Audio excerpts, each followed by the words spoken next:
Day 86, Chapter 20, page 297. Communion with the Father and the Son. The people of God are privileged to hold open communion with the Father and the Son. We shall see him face to face, without a dimming veil between. We shall ever dwell with and enjoy the light of his precious countenance. My heart leaps with joy at the cheering prospect. Heaven is where Christ is. Heaven would not be heaven to those who love Christ if he were not there. There will be a close and tender relationship between God and the risen saints. Casting at the feet of the Redeemer the crowns that he has placed on their heads, and touching our golden harps, we shall fill all heaven with praise to him that sitteth on the throne. If during this life they are loyal to God, they will at last see his face, and his name shall be in their foreheads. Revelation 22, verse 4. And what is the happiness of heaven but to see God? What greater joy could come to a sinner saved by grace of Christ than to look upon the face of God and know him as Father? Fellowship with angels and the faithful of all ages. Every redeemed one will understand the ministry of angels in his own life. The angel who was his guardian from his earliest moment, the angel who watched his steps and covered his head in the day of peril, the angel who was with him in the valley of the shadow of death, who marked his resting place, who was the first to greet him in the resurrection morning. What will it be to hold converse with him, and to learn the history of divine interposition in the individual life, of heavenly cooperation in every work for humanity? From what dangers, seen and unseen, have we been preserved through the interposition of angels? We shall never know, until in the light of eternity we shall see the providences of God. The loves and sympathies which God himself has planted in the soul shall there find truest and sweetest exercise.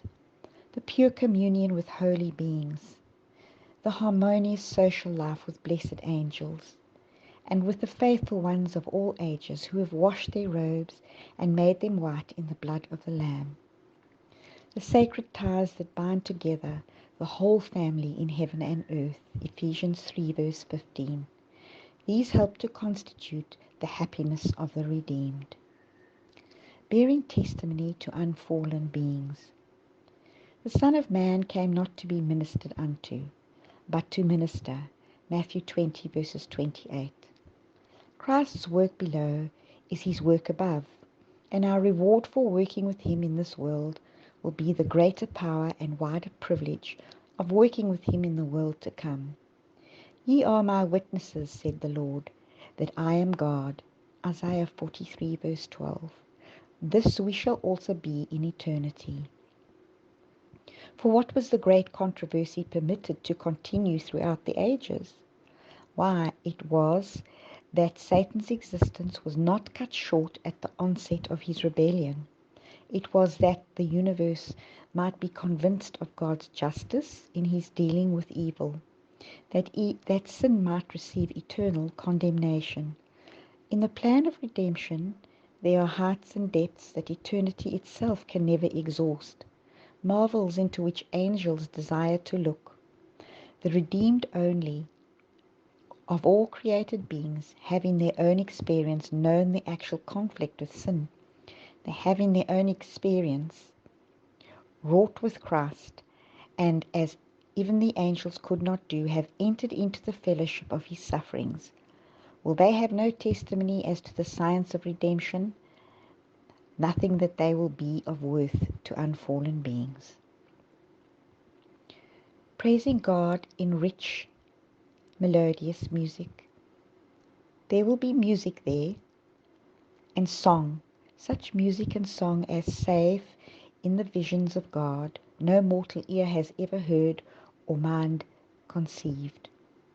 The song which the ransomed ones will sing, the song of their experience, will declare the glory of God. Great and marvelous are thy works, O Lord God, the Almighty. Righteous and true are your ways, thou King of the ages. Who shall not fear, O Lord, and glorify thy name? For thou only art holy. Revelation 15, verses 3 and 4. There is one angel who always leads, who first touches the harp and strikes the note. Then all join in rich, perfect music of heaven. It cannot be described, its melody heavenly, divine. Not as man sorrows, but as a glorious and triumphant king will he stand upon Olivet, while Hebrews' hallelujahs mingle with the Gentile hosannas, the voices of the redeemed, as the mighty host shall swell in the acclamation, crown him Lord of all.